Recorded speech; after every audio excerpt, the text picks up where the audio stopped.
అయితే మనము పిండి మిల్ అనేది డెమో వేయబోతున్నాం. దీంట్లో మనము రైస్ అనేది వేద్దాము. వేసిన తర్వాత పిండి ఏ విధంగా వస్తుందో ఈ వీడియోలో అయితే చూద్దాం ఫ్రెండ్స్.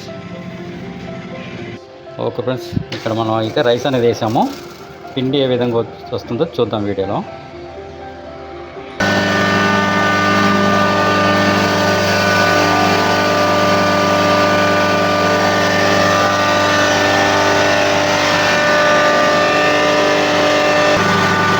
ఫ్రెండ్స్ ఐటమ్ అయితే కంప్లీట్ అయింది. ఓకే ఫ్రెండ్స్, ఐటమ్ అయితే కంప్లీట్ అయింది. చూద్దాము ఏ విధంగా వచ్చిందో.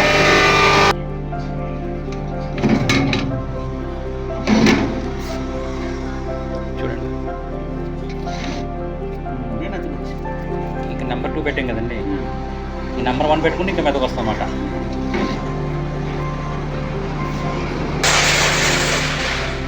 బర్ఫ్ కాడమంటే